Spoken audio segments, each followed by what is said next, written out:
Hey, what's up guys? This is Anthony from AnthonysCustoms, and for this review, you'll be happy to see that I'm reviewing the ROCKMAN.EXE from the 4-inch Nell line. I told you guys, at least those of you that asked, that I wasn't going to be reviewing this because I wasn't planning on buying it. It's not my cup of tea. I prefer the classic ROCKMAN or Mega Man or X designs. This one looked like a cool figure, but not for me. But luckily, a viewer did buy one and sent it here so that I could review it and then send it back. So you guys get to see this figure. I have to say I'm pretty happy about it. There's one terrible problem with it, but the rest is pretty darn cool. So let's get it off the stand and take a closer look. This guy stands just about 10.5 centimeters, which makes him just about 4¼ inches. So slightly larger than the 4-inch name that they have, but that's okay. A little bit bigger never hurt anybody.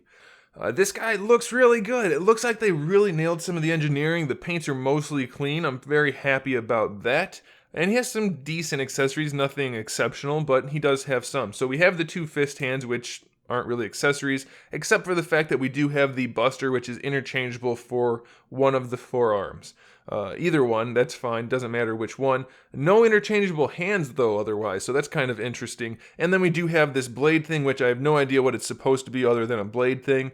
It's nicely painted, it has that nice white and green shading. It is completely opaque, meaning no light can go through it. If it's supposed to be some kind of energy blade, it looks like it, but don't expect it to be translucent. Just be aware of that. And then, of course, we have our interchangeable faces. The one that comes on him is the unmasked face. That's the one on him in the package. And then we have the one with the little bit of a kind of like balaclava thing going on, which looks pretty cool, though the lighter blue line down the mouth area, not perfectly square, and it does take a little bit away from the look of the figure. Lastly, we have the display stand, which all of the Sentinel figures come with this, and I think it's a little bit too big for this figure. It really takes up more space and is more of the focal point than the figure. So it's not great. It's too big for the figure, to be completely honest. It works great for their 7-inch figures or their heavier figures or their bigger ones, but not these guys so much. It's just a little bit too bulky.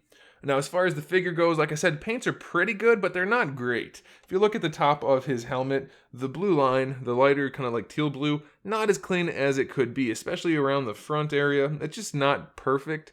Not that it needs to be absolutely perfect, but I think it could be a little bit better given the higher end nature of the figure. It's pretty clean though. I'm very happy with it. It's probably online or in line with like a medium quality like Figma or SH Figure Art. So I think that's more than acceptable. No big deal there. Just have to mention it because this is a review after all. In terms of articulation for the head and neck, we have a straight peg going from the neck into the head and a straight peg going from the neck into the body and a little bit of a hinge in the neck. So you can bring the head forward a little bit, you can bring it back a little bit, and you can rotate it on both ends, which is fine, except this backpack and his hair gets in the way. They bump into each other constantly, and the hair is not a soft piece, so it will be somewhat of a problem. It's not terrible, but you're going to have to kind of avoid that while you're posing the figure.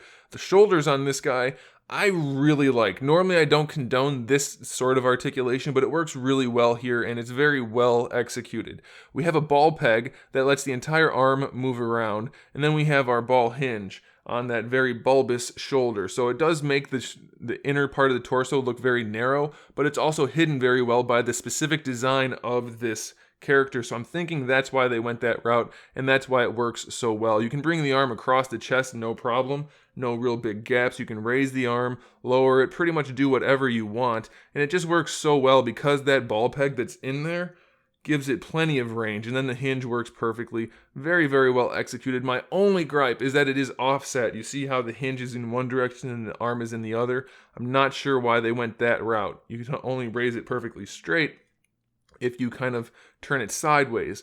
So I wish they wouldn't have done that. It's such a great design otherwise, and it's still not bad, but it could have been even better, I think. Yeah, I'm not sure why they did that. It's very difficult to get the arm to just go straight down without kind of putting it at an angle somehow. You do have a bicep swivel right there where you have that split joint or cut joint, so that's good. You have a really nice single jointed elbow. You can see it's filled in there, and then it bends and kind of collapses on itself, which gives you better than 90 degrees by a lot, but still fills out the backside. I love the way they designed the elbows and knees on this guy. It's very well done. Technically, you can rotate the forearm at the elbow joint, but you don't really want to, especially since the elbow cap it does stick down a little bit, so you're not going to really get much out of that rotation, but you can do it if you want to. And then the wrists have a hinge and a swivel, so you can move them around if you want to. Not a whole lot. I don't like that the pins are steel and are showing, especially on the wrists, somewhat on the shoulders and elbows. Could definitely look a little bit cleaner. We have a single ball peg at the upper torso and one at the lower torso, so you get pretty good range. The upper one affords a lot less than the lower one, so it's really just going to be kind of supplementary to the lower one, but you still get really nice range. I wouldn't worry about it at all. You have a ball peg with a thigh swivel for the hips, which let the legs come all the way forward, pretty far out to the side, not super far, but definitely far enough, not so far back, and then you get your thigh swivel. So is it the most range I've ever seen? No, but it does look really good, and it does execute, or does function well. It's well executed, so that's a good thing. The knees are double jointed, so you have an additional joint on top of that, similar to the elbow type of joint, so you have that top hinge right there, which works nicely. You get a little bit of a hinge out of that, and then you have the kind of collapsing hinge again on the back of the knee, which works really well because it fills in the top and it fills in the back, and it just works super nice. I'm very happy with these knee joints, except for that one horrible problem I told you about.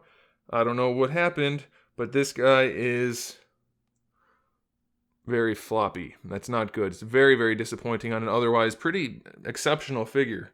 The ankles have a hinge and then a ball peg, just like Marvel Legends do. Doesn't work exceptionally well because of how thick the foot is, and the fact that the ankle doesn't go deep into the foot. The peg goes at a very steep angle, so it rotates the foot at kind of a weird angle, but it is there, so it's a good figure. Other than that floppy joint, I would definitely recommend it. And I'm guessing that floppy joint is not universal across all of the figures, so I wouldn't worry about it too much. And I would definitely say if you're interested in this figure to pick it up. It's very nice, very well executed, a lot of fun to pose. I think you guys are gonna like it. Thanks for watching, guys. Make sure you subscribe to the channel. I have new videos up every single day. We talk about action figures, movies, TV shows, video games, all kinds of fun stuff. We do live streams every weekend and sometimes throughout the week, so make sure you come back for all that fun stuff, and in the meantime, keep collecting.